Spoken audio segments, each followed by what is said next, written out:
Vinland Saga season 2 बन चुका है anime of the year. IGN जो कि एक पॉपुलर अमेरिकन वेबसाइट है, उसने 13 दिसंबर को अपने सभी ऑफिशियल हैंडल्स पे ये अनाउंस कर दिया कि out of all the anime shows released in 2023, Vinland Saga season 2 manages to win the anime of the year award with 48.5% votes. ये न्यूज सुनने के बाद विनलैंड सागा के बहुत सारे फैंस बहुत ज्यादा खुश हो गए, क्योंकि उनके हिसाब से विनलैंड सागा ये टाइटल डिजर्व करता था। लेकिन सभी फैंस खुश नहीं थे। कुछ फैंस गुस्सा थे क्योंकि उनके हिसाब से ये show anime of the year बनना डिजर्व नहीं करता था। कुछ फैंस दुखी हो गए क्योंकि उनके फेवरेट शोज नहीं जीत पाए। तो कुछ आईजीएन को ही ब्लेम करने लगे कि उन्होंने एक गलत शो को चुना है।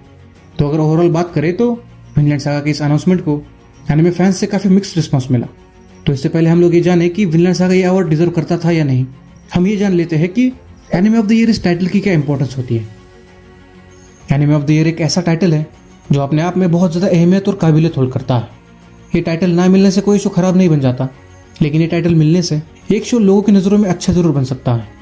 किसी भी शो को एनिमे ऑफ द ईयर बनाने के लिए हम ऑडियंस सबसे ज्यादा रिस्पॉन्सिबल होते हैं, क्योंकि साल का सबसे बेस्ट शो कौन सा होगा या कौन से शोज टॉप 3 की लिस्ट में भी आएंगे, ये सब कुछ डिसाइड होता है सिर्फ हमारे वोट्स पर। इसलिए हमारी एज अ ऑडियंस ये जिम्मेदारी बनती है कि हम एक ऐसे शो को अपना वोट दें जो एक्चुअली में इस टाइटल को डिजर्व करता हो।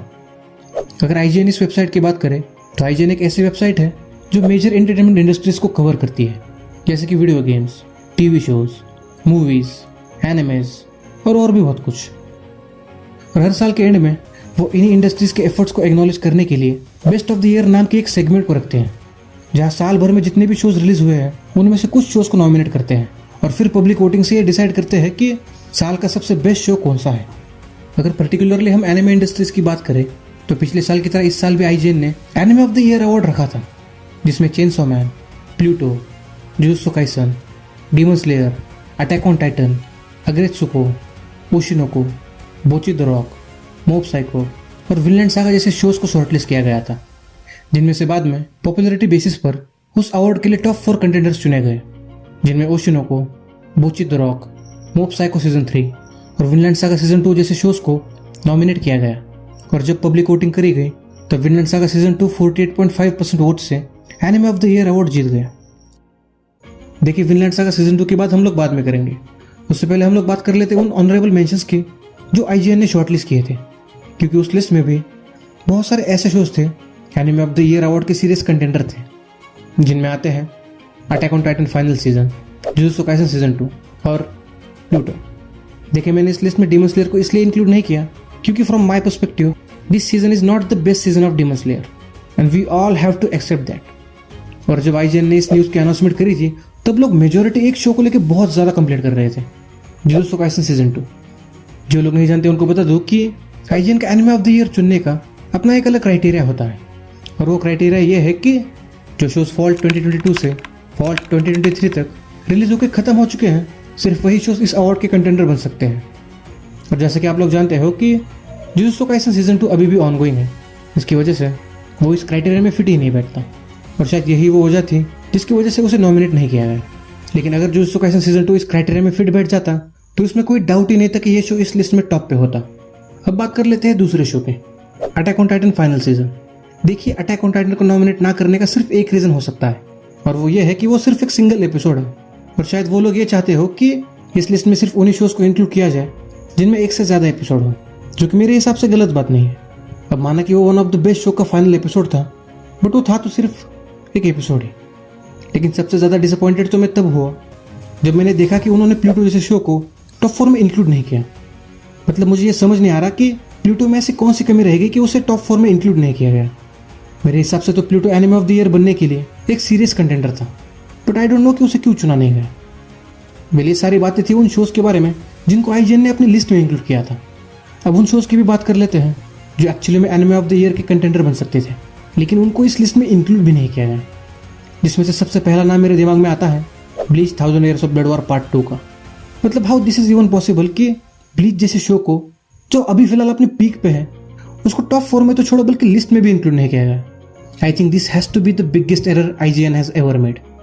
और सबसे बुरा तो मुझे तब लगा जब मैंने आईजीएन के ऑफिशियल हैंडल्स का कमेंट सेक्शन देखा, जहाँ बहुत सारे लोगों ने उनके फेवरेट शो को अवार्ड ना मिलने की डिसअपॉइंटमेंट दिखाई।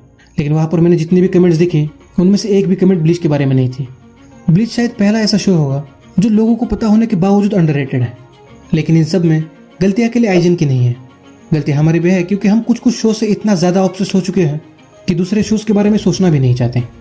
और हमारा यही ऑब्सेशन हमारे विजन को नैरो करता जा रहा है, जिसकी वजह से होता यह है कि जो एक्चुअली में डिजर्विंग शोज़ होते हैं उनकी तरफ हमारा ध्यान जाता ही नहीं है, और वही शोज़ बाद में अंडररेटेड शोज़ बन जाते हैं। देखिए, मैं बस आपसे यही कहूँगा कि हमें शोज़ को नहीं बल्कि कंटेंट को अप्रिशिएट करना चाहिए।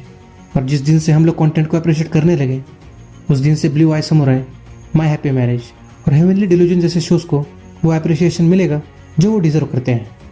अब बात कर लेते हैं उस सवाल के ऊपर जिसकी वजह से आप इस वीडियो को देख रहे हो। तो क्या Vinland Saga season 2 anime of the year बनना डिजर्व करता था या नहीं? देखिए, मेरे हिसाब से तो बिल्कुल डिजर्व करता था। इसमें कोई डाउट ही नहीं है कि ये शो इस साल के one of the finest shows में से एक है। और ये सिर्फ मैं इसलिए नहीं कह रहा क्योंकि ये शो मुझे पसंद है, बल्कि इसलिए कह रहा हूँ क्योंकि इस शो ने इस टाइटल को अर्न किया है। अब मुझे पता है कि आप में से बहुत सारे लोग मेरी इस बात पर डिसएग्री करेंगे, लेकिन आयरनी तो इस बात की है कि जो लोग इस शो के बारे में बुरा भला बोलते हैं उनमें से आधे लोगों ने भी इस शो को देखा नहीं है, और सिर्फ कुछ लोगों के ओपिनियन पर वो लोग इस शो को जज करने लगते हैं। देखिए, मेरे हिसाब से कोई शो अच्छा है या बुरा ये जानने का सबसे बेस्ट तरीका है कि आप उस शो को खुद देखो, उसे एनालाइज करो और फिर अपना ओपिनियन दो, ना कि दूसरे लोगों की बातों से डिसाइड करो कि कौन सा शो अच्छा है और कौन सा बुरा। देखिए, ये शो इसलिए भी डिजर्विंग है क्योंकि ना सिर्फ ये शो अपने जॉनरा से अलग जाके चीज़ें करता है, बल्कि उन चीज़ों को काफ़ी अच्छे तरीके से एग्जीक्यूट भी करता है। अगर इस शो के क्रिएटर चाहते तो इस शो में बहुत सारा एक्शन डाल के इसे एक एक्शन पैक शो भी बना सकते थे, लेकिन उन्होंने ऐसा करने के बजाय हमें वो दिखाया जो वो दिखाना चाहते थे। उन्होंने वो चीज़ें नहीं दिखाई जो लोग देखना चाहते थे, उन्होंने वो चीज़ें दिखाई जिनकी लोगों को ज़रूरत थी। शो में उन्होंने जिस तरह से थॉरफिंग के कैरेक्टर को बिल्ड किया है उसे देखने के बाद मुझे बॉलीवुड का वो सीन याद आता है कि सड़क से उठा के स्टार बना दूंगा। और लिटरली ये डायलॉग थॉरफिंग के कैरेक्टर को 100% सूट करता है। शो में बहुत सारी ब्रूटल चीज़ें भी दिखाई गई है, लेकिन वो दिखाते टाइम शो कभी भी अपनी स्टोरी का एसेंस नहीं गवाता। हम ये चीज़ मानता हूँ कि शो की पेसिंग थोड़ी स्लो हो सकती है, लेकिन शो अपनी यूनिक स्टोरी टेलिंग और रियलिस्टिक अप्रोच से आपको एंड तक बांध के रखता है। देखिए, मैंने वीडियो में पहले भी कहा है और अभी भी कहता हूँ कि कंटेंट को अप्रिशिएट करना सीखिए। अगर आप कंटेंट को अप्रिशिएट करना सीख गए तो फिर शो किसी भी जॉनरा का हो उससे कोई फर्क नहीं पड़ता।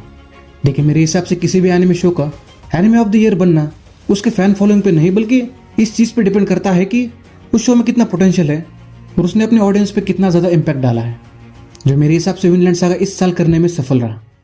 तो आपको क्या लगता है कि Vinland saga anime of the year award deserve करता था या नहीं? अगर नहीं तो क्यों? Please let me know in the comment section. देखिए, वीडियो तो खत्म हो चुका है, पर जाने से पहले आपसे एक बात शेयर करना चाहता था कि हमारे चैनल का जो मोनेटाइजेशन है वो लगभग 70% कंप्लीट हो चुका है, लेकिन अभी भी चैनल मोनेटाइज करने के लिए 414 सब्सक्राइबर्स और 520 घंटे वॉच टाइम पूरा करना बाकी है। और ये सभी चीज़ें पूरी करने के लिए मेरे पास सिर्फ 3 महीने का टाइम है। इसलिए बस आपसे एक रिक्वेस्ट करना चाहता हूँ कि अगर आपसे हो सके तो प्लीज़ वीडियो को शेयर कीजिए, लेकिन शेयर करते वक्त ये ध्यान रखिए कि जिन लोगों को आप मेरे वीडियो शेयर करने वाले हो अगर वो लोग उस जॉनरा में इंटरेस्टेड हैं तभी उन्हें शेयर कीजिए, क्योंकि मैं किसी पे ज़बरदस्ती नहीं करना चाहता। बस मुझे ऐसे लोग चाहिए जिनका मेरी तरह एक पर्सपेक्टिव हो, जो चीज़ों को अलग नज़रिए से देखें। बस यही बात आपसे शेयर करना चाहता था। आशा करता हूँ कि जो आने वाला साल है वो आपके जीवन के नज़रिए को बदले। After all it's just a matter of perspective.